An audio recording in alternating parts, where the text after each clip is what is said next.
여러분도 예상하겠지만 사랑이 넘치는 교회는 당연히 고린도전서 13장을 보겠죠. 그죠? 근데 올해는 아주 특별한 고린도 13장을 시작할 건데 그 시작을 우리 탤런트소에서 올해 2026년 한국 전체 교회 행사 중에 제일 첫 번째 행사가 팀 캠프였고 그 팀 캠프의 둘째 날 하이라이트라고 보는 탤런트소에서 오프닝을 우리 양도연 이선영 부부의 아들인 양태양 예비틴이 고린도서 14장을 암송한 장면이 나옵니다. 제가 공유하고 함께 볼 테니까 한번 보시면 좋겠습니다.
네, 아멘. 처음 보셨을 거예요. 그 틴 캠프의 아이들이 막 그 너무 음악도 듣고 춤도 추고 막 되게 많은 집중을 받고 막 놀 준비를 다 했죠. 막 그 이게 형광봉 뭐 이런 것도 준비했는데 이 역대 틴 캠프 탤런트 중에 가장 영적인 시작을 했어요.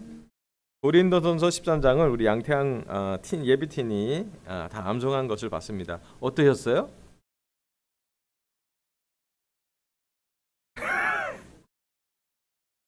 저는 그 현장에서 그걸 듣고 봤습니다. 제가 무슨 생각을 했냐면 첫 번째는 와 태아가 너무 잘했다 안 떨리고 막 어우 잘했다 그런 마음이 하나 들었고요. 왜냐면 우리 제주 가정교회라 우리 강서교회는 우리 아이잖아요. 그러니까 막 저도 같이 이제 호흡을 같이 하잖아요. 긴장도 같이 하고 뭐. 근데 너무 잘했으니까 너무 좋다. 근데 그거를 끝나자마자 제가 밤에 혼자 있는 생각은 나는 고린도서 13장을 외우고 있나? 내가 목사고 어쩌면 매주 설교하는데 나는 누구인가? 틴 캠프에서 암송한 것이 처음인 이유는 무엇인가? 이게 더 많아야 되지 않나? 우리 교회가 탤런트 쇼가 막 멋있고 빛나고 아름답고 춤 잘 추고 노래 잘 부르도 너무 좋죠. 재능이니까. 물론 설교 시간도 있고 찬양 시간도 있어서 탤런트 쇼는 전부가 아닙니다. 사실은 찬양이 더 길었고 설교도 많았어요. 하지만 저 개인적으로 먼저 교회를 인도하는 제가 또는 말씀을 전하는 제가 고린도전서 13장을 못 외운 거에 대한 찔림이 있었어요. 그리고 올해 하나님이 제주 가정교회 상민 형수를 통해서 사랑이 넘치는 교회라는 주제가 선정되자마자 이건 하나님의 계획이다라는 생각이 좀 들었어요. 그리고 신기하게 똑같은 제주 가정교회의 태양이가 고린도서 13장을 외우는 걸 보면서도 저는 이것도 하나님의 계시라는 생각이 들었어요. 이렇게 우연일 수가 없어요. 그리고 제가 느끼는 건 선영 자매랑 우리 태양이가 그때 하룻밤 자면서 같이 암송하는 걸 봤어요. 사실은 태가 암송하는 거는 선형 자매가 다 암송하고 있었던 거고 함께 한 목소리로 둘이서 엄마랑 아들이 그 고린도서 10장을 외우는 걸 좀 봤어요. 그래서 올렸겠죠. 그리고 제가 느꼈던 느낌은 만약에 우리도 가능하면 너무 아날로그 방식일 수도 있어요. 디지털 같지 않아요. 우리는 요즘 말씀도 핸드폰으로 보거나 뭐 어떤 이렇게 그 IT 도구를 사용해서 보기도 하는데 종이 성경 읽는 것도 되게 드문데 요즘 캠퍼스는 종이 성경 읽는 거 되게 많이 하거든요. 그리고 심지어 큐티도 노트에 큐티하라고 완전 그 시대에서 역행하는 완전 아날로그로 다시 가요. 그렇게 하자고 그 캠퍼스의 인도자들이 결정을 했고 그렇게 진행하는 게 저는 아름답다고 느꼈었어요. 진짜로 완전 반대거든요. 더 뭐 온라인으로 적기 쉽고 이 매체도 이렇게 어떤 그런 스마트하게 하는 걸 되게 좋아하지만 어쩌면 너무 좀 옛날스럽게 아날로그스럽게 종이 성경을 보고 종이 노트에 넣고 게다가 암송을 하다니요. 제가 작년에 캠퍼스를 섬기면서 제일 잘했던 것 중에 하나가 캠퍼스 인도자 양성하는 한 16주 프로그램을 했는데 그때 매주마다 암송을 넣었어요. 애들이 미쳐 죽는 줄 알았대요. 또 그는 그리고 너무 싫대요. 근데 그래도 그 아이들이 말씀이 기억나다라는 거예요. 일주일에 하루 이틀은 말씀을 붙잡고 있는 걸 봤어요. 그래서 제가 이 자극을 받고 저도 외우기 시작했어요. 오늘 설교는 제가 먼저 암송이 되는지 안 되는지 한번 체크해보고 저도 된다면 여러분도 좀 억지로 하는 게 아니라 가능하지 않을까. 제가 좀 우리 태양 군의 영향을 받아서 저도 길지 않고요. 고린도서 13장 1절부터 3절까지 한번 외워보도록 하겠습니다. 맞을지 모르겠어요. 맞은 거는 여러분 저기 새번역 성경을 보시면 돼요. 시작할게요. 내가 사람의 모든 말과 천사의 말을 할 수 있을지라도 내게 사랑이 없으면 울리는 징과 요란한 꽹과리가 될 뿐입니다. 또 내가 예언하는 능력을 가지고 있을지라도 또 모든 비밀과 모든 지식을 가지고 있을지라도 또 산을 옮길 만한 모든 믿음을 가지고 있을지라도 사랑이 없으면 아무것도 아닙니다. 내가 내 모든 소유를 나누어 줄지라도 내가 자랑 삼아 내 몸을 내어줄지라도 사랑이 없으면 내게 아무런 이로움이 없습니다. 외웠나요? 완전히 맞지 않을 수도 있습니다. 오늘 이 말씀으로 제가 준비를 하도록 할게요. 공유. 호시가 틀렸을 것 같긴 한데 이해해 주세요. 자, 오늘은 좀 특이하게 이걸 배경으로 한번 시도해서 해보도록 할게요. 괜찮으세요, 여러분? 아니면 아예 이거 제 얼굴 뺄까요? 네, 이렇게 한번 해보도록 하겠습니다. 자, 아까 이 헬스 오프닝 거 같이 봤으니까 너무 저기 선영자매님 저기 너무너무 태양이 축하한다고 얘기해 주셨고 목사님 보내준다고 선물 하나 뭐를 해주니까 해주세요. 제가 나중에 지원해 드릴게요. 자, 오늘 제 설교 주제는요, 사도 바울 사랑이 없으면 아무것도 아닙니다. 이 그림은 렘브란트라는 유명한 화가가 감옥 속 사도 바울을 상상하며 그린 그림입니다. 사도 바울은 감옥 안에서도 있었고 감옥 밖에서도 있었고 그는 하나님의 말씀을 전하는데요. 그 중에 고린도 전서를 집필했고 고린도서 13장은 정말 아름다운 말씀이 기록되어 있는데 당분간 주중 예배 때는 고린도서 13장을 갖고 제가 시리즈로 말씀을 전하도록 하겠습니다. 왜냐하면 깊기도 하고요. 그 안에 많은 성품들이 녹아져 있기 때문에 한번 그냥 듣고 지나갈 것이 아니라 어떻게든 그 들은 것을 저희 삶에 좀 적용할 수 있도록 또는 묵상할 수 있도록 깊게 반응할 수 있도록 준비하기 위해서 진행하도록 하겠습니다. 자, 이제 저뿐만 아니라 여러분도 한번 같이 한번 읽어보도록 할게요. 고린도서 13장 1절입니다. 내가 사람의 모든 말과 천사의 말을 할 수 있을지라도 내게 사랑이 없으면 울리는 징이나 요란한 꽹과리가 될 뿐입니다. 내가 예언하는 능력을 가지고 있을지라도 또 모든 비밀과 모든 지식을 가지고 있을지라도 또 산을 옮길 만한 모든 믿음을 가지고 있을지라도 사랑이 없으면 아무것도 아닙니다. 내가 내 모든 소유를 나누어 줄지라도 내가 자랑 삼아 내 몸을 넘겨줄지라도 사랑이 없으면 내게는 아무런 이로움이 없습니다. 아멘. 사도 바울은 고린도서 13장을 시작하면서 사랑에 대해서 기록합니다. 그 중에 1절부터 3절은 사랑이 어떻다라는 정의보다는 사랑이 없으면 아무것도 아니라는 부정문으로 시작을 합니다. 자, 그 전의 구절을 좀 보면 고린도서 12장 마지막 31절 구절을 보면 이런 말씀이 써 있어요. 그러나 여러분은 더 큰 은사를 열심히 구하십시오. 이제 내가 가장 좋은 길을 여러분에게 보여드리겠습니다. 사도 바울은 고린도전서 12장을 쓰면서 거기엔 한 몸과 많은 지체, 은사에 대해서 기록되어 있습니다. 그리고 나서 12장 마지막 구절에 사실 여러분 성경을 찾아보면 원서를 보면 장절이 없어요. 그냥 띄어쓰기도 안 합니다. 히브리 또 그다음에 그리스어는 그냥 일렬로 다 되어 있어요. 장절은 나중에 그 성경이 국교화되면서 생긴 구절이에요.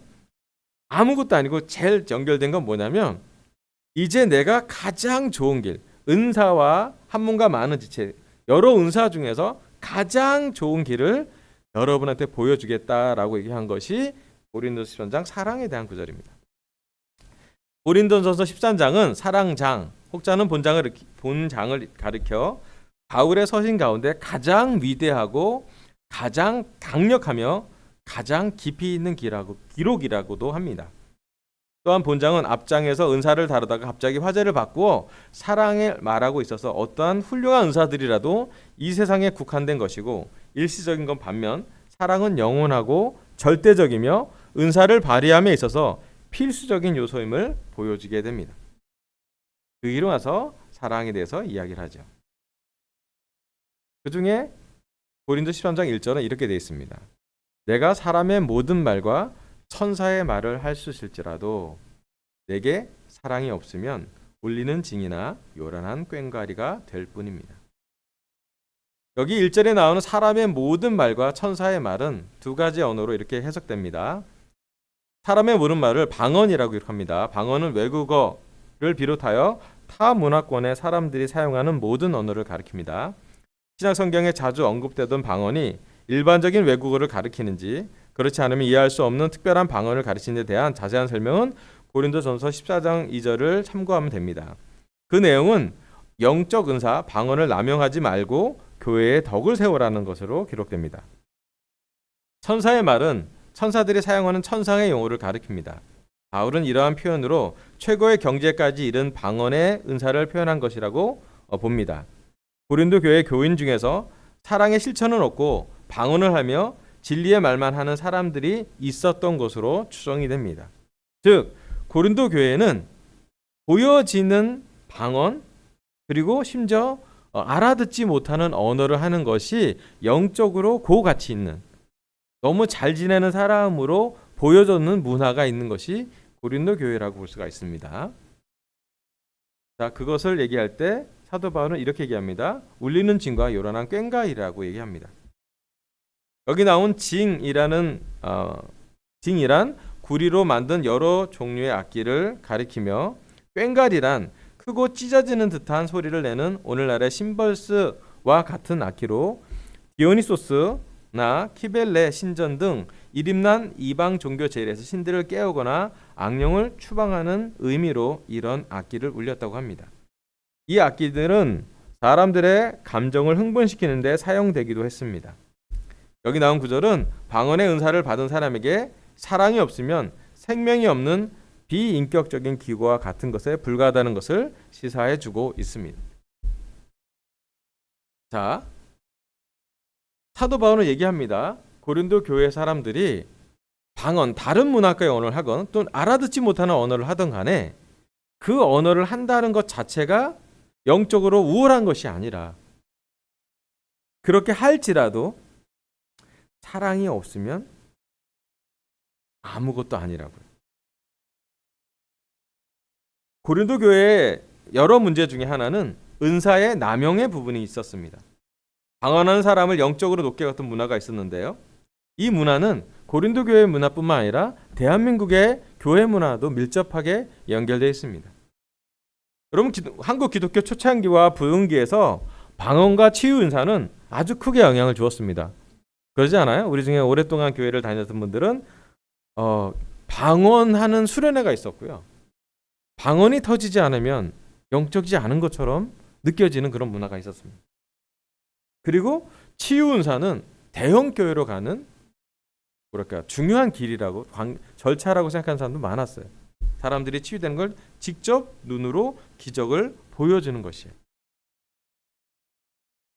하지만 방언과 치유의 은사 또는 기적은 신약 성서가 완성된 후에는 계속 나오지 않습니다. 이미 예수님을 떠나가서 사도들이 몇 번의 기적을 제외하고는 사도행전 후반부에 가서는 많은 기적이 점점 기적이 줄어드는 결과를 보입니다. 이유는 복음이 완성되었기 때문입니다. 이제 사람들은 기적과 이적으로 믿음을 가져가는 것이 아니라 예수님의 십자가와 부활을 믿는 믿음, 그리고 그 이후에는 기적은 잠깐이었고 수없이 많은 장시간의 고난이 그들을 기다리고 있었습니다. 기독교가 성장하는 것은 기적이 아니라 고난에도 박해에도 불구하고 그들이 가졌던 순수한 신앙에 달려 있었습니다. 아마 그것은 믿음, 사랑, 희망이 그들에게 남아 있었기 때문입니다. 물론 하나님이 우리가 생각하는 방식을 초월해서 역사하는 걸 저는 믿습니다. 여전히 우리에게도 치유가 있고 여전히 우리에게도 기적이 있다고 저는 믿습니다. 하지만 여기 나온 고린도 교회의 문화처럼 보이는 기적을 행하는 것이 영적으로 우월하거나 해석되지 않는 많은 것으로 다른 사람을 낮게 여기는 것을 경계해야 된다는 생각을 하게 됩니다. 아마도 고린도 교회는 겉으로 보이는 것에 집중한 문화가 있었던 것으로 봅니다. 자, 이제 우리한테 한번 적용해 볼게요. 우리 강서와 제주 가정교회 지자들은 영적으로 보이는 것에 더 신경을 쓰고 있는지, 아니면 보이지 않지만 중요한 것, 드러나지 않지만 소중한 것이 우리에게 있습니다. 사람의 모든 말, 방언을 하는 것과 심지어 천사의 말을 하는 것도 있지만 중요한 것은 보이지 않는 곳에서 우리가 사랑이 커지고 있고 사랑으로 말을 하고 있고 사랑하는 마음이 더 성장하고 있는지를 확인해 보길 바랍니다. 어리석은 처녀와 슬기로운 처녀의 가장 큰 점은 보이는 등불이 아니라 보이지 않는 통에 기름을 채워넣는지가 중요했습니다. 우리에게 사랑은 어느 정도 차오르고 있습니까?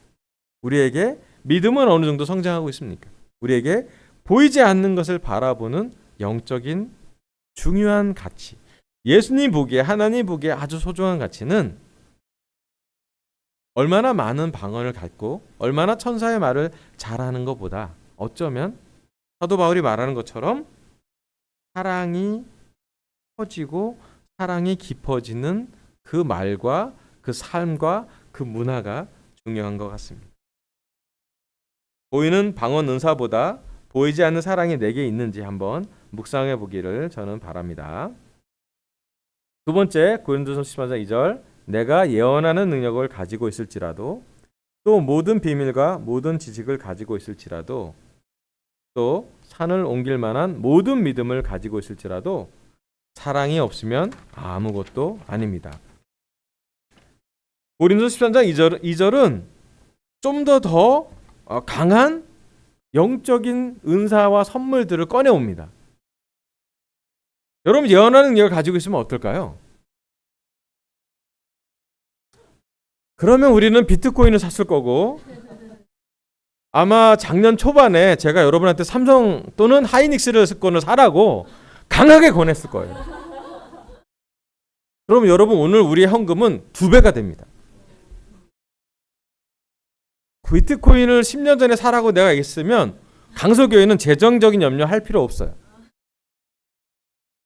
죄송합니다. 제가 예언하는 능력이 없어요.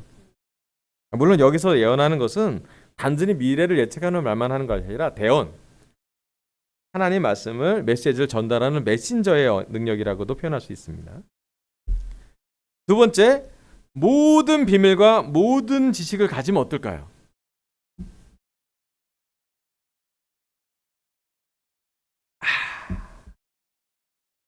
여러분, 모든 비밀과 모든 지식을 가지고 있으면 제가 보기에는 뭐 얘기하지 않아도 유명해질 거고 드러내지 않아도 아주 뭐랄까 세상의 모든 복이 다 들어올 것 같아요. 내가 그거 왜 그런지 알아. 세상의 모든 비밀과 모든 지식을 알고 있으면 경제적인 것뿐만 아니라 명예, 사람의 여러분 매년 초에 맨날 사람들이 사주를 봐요. 왜 예능에 계속 사주가 나오는지 그리고 뭐 학원이 어떤지 막 얘기합니다. 사람들은 알고 싶어요. 비밀스러운 지식들을 남들과는 공유되지 않은 그런 모든 비밀과 모든 지식이 있으면 돈뿐만 아니라 명예와 사람들이 함께합니다. 마지막으로 정말 핵심을 찔러요. 산을 옮길 만한 모든 믿음을 가지면 어떨까요, 우리가?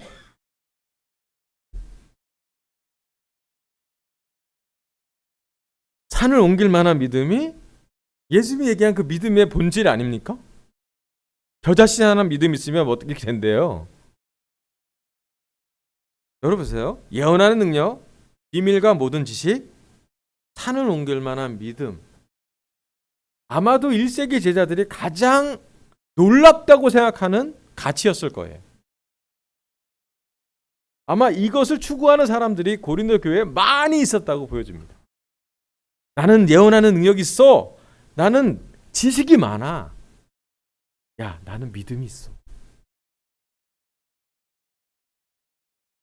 근데 사도 바울은 얘기합니다. 와, 아주 짧아요. 사랑이 없으면 아무것도 아니라고요.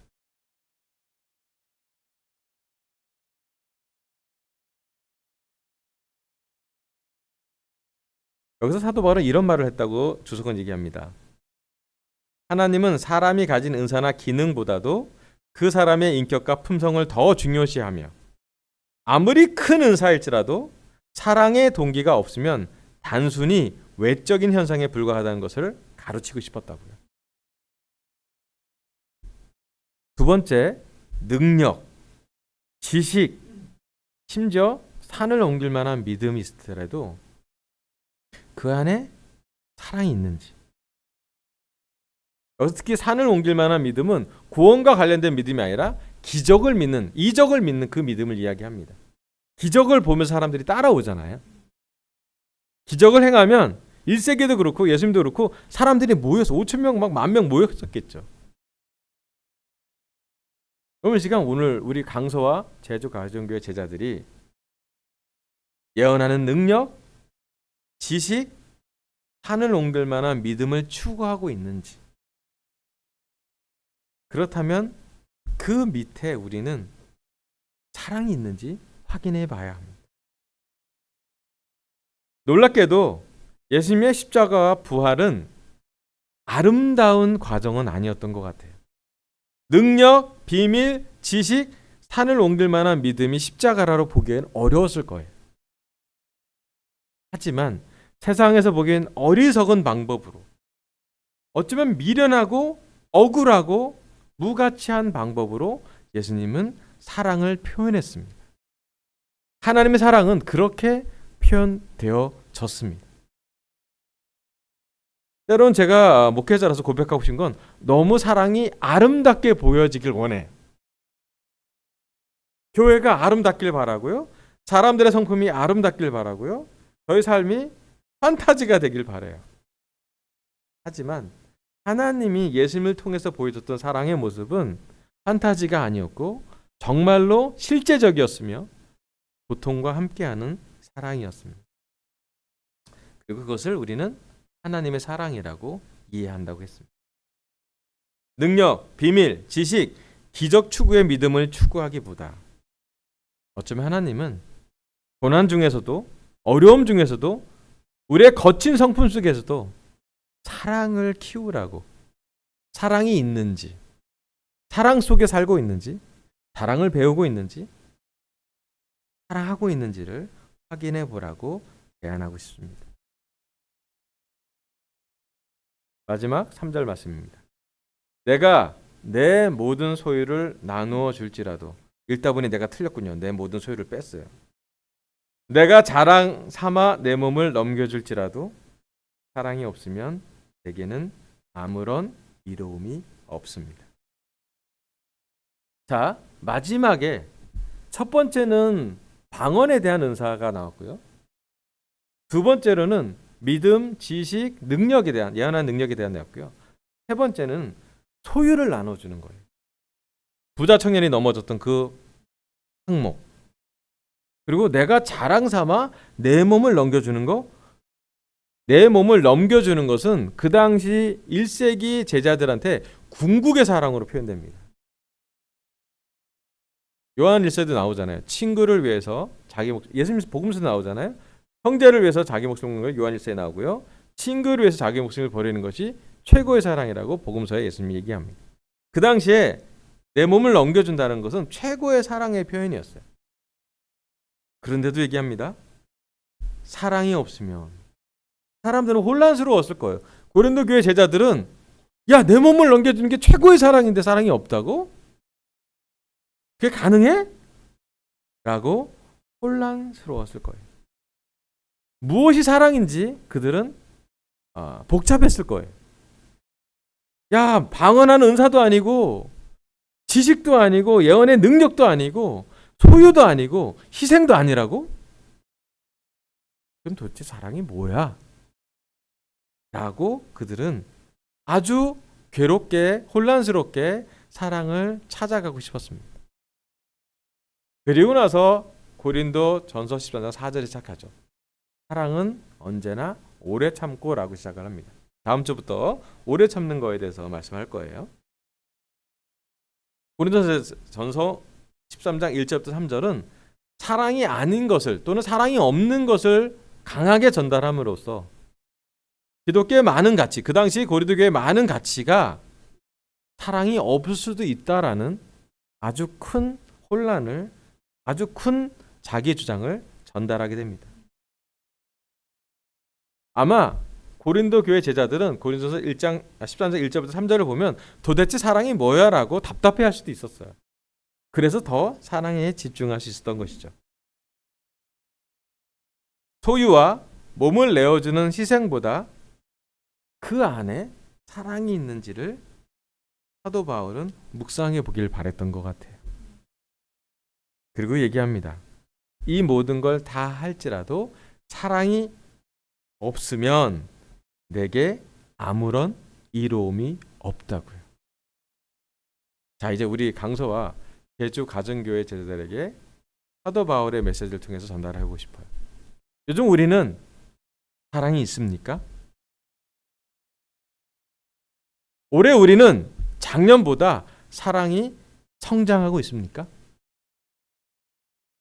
오늘 우리는 사랑에 대해서 투자하고 있습니까? 사랑을 배우고 있습니까? 사랑하는데 달려가고 있습니까? 때로는 제가 느끼는 것은 우리가 생각하는 사랑이 우리의 인간적인 감정의 정량의 법칙을 따르는 것 같아요. 너무 내어줄 게 없다. 다 짜서 줬어. 이제 나 너무 사랑하라고 얘기하지 마. 나 사랑 받고 싶어. 부부 사이도 그렇지 않습니까? 사랑해줘. 챙겨줘. 네, 챙겨주기보다 챙김 받는 것인 게 우리의 마음이죠. 반대로 챙겨줘도 저도 부족할 때도 있죠. 알아주지도 않고. 중요한 건 하나님이 보는, 예수님이 보는, 사도 바울이 보는 사랑이 무엇일까? 물어볼 필요가 있습니다. 우리가 알고 있다라고 하는 그 사랑이 진짜 성경적인 사랑인지, 우리가 하고 있다라고 생각하는 이 사랑이 과연 성경적인 사랑인지, 우리가 알고 있는 믿음, 지식, 사랑, 믿음, 예언하는 능력, 소유, 희생이 있을지라도 그것이 정말 하나님이 기뻐하시는 사랑인지도 한번 지내볼 필요가 있습니다. 여기 마무리할게요. 사랑이 없으면 아무것도 아닙니다. 보이는 방언, 은사보다 보이지 않는 사랑이 내게 있는지 한번 묵상해 보시기를 바랍니다. 능력, 지식, 기적을 추구하는 믿음보다 내 안에 사랑이 있는지 확인해 보시길 바랍니다. 소유와 몸을 내어주는 희생보다 정말 내 안에 사랑이 있는지 묵상해 보길 바라면서 설교를 마치겠습니다. 감사합니다.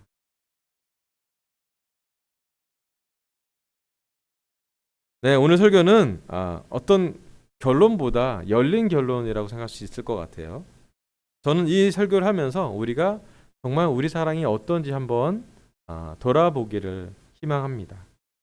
또 저 스스로도 성경을 암송하면서 이틀 정도 시간을 보유했어요. 이게 한 구절 배우는데 한 30분 넘게 걸리더라고요.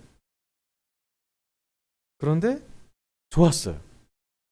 운전하면서도 저는 고린도서 1장을 외웠고 13장 1절을 외웠고, 러닝을 하면서도 고린도서 13장 2절을 외웠고, 설교 준비하면서도 3절을 외우면서 이틀 동안 제가 다른 생각보다, 걱정이나 두려움의 생각보다 그래도 말씀에 집중하는 제가 좋았어요.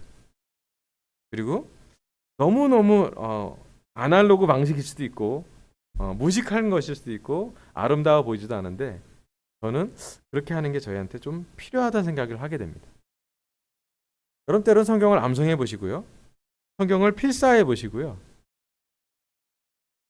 어쩌면 매일 같은 시간에 성경 구절을 한번 써보는 거, 하루에 한 구절이라도 암송해 본다면 그 암송하는 시간은 걱정이 좀 줄지 않을까요?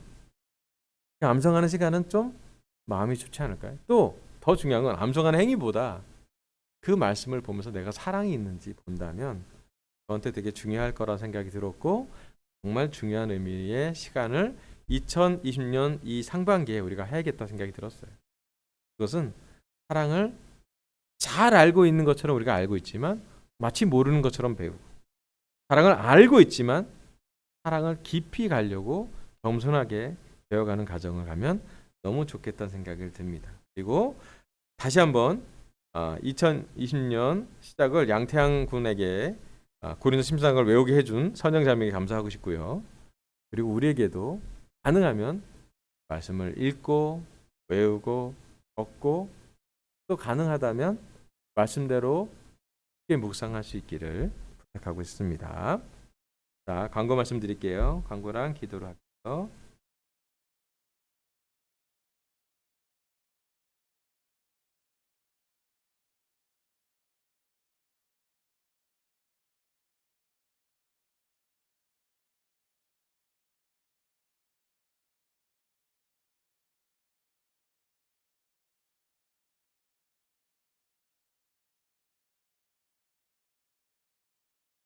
네, 광고는요. 이번 주일 예배는 우리 주일 예배 드리는데 성찬은 배정현 자매가 준비하고 계십니다. 감사합니다.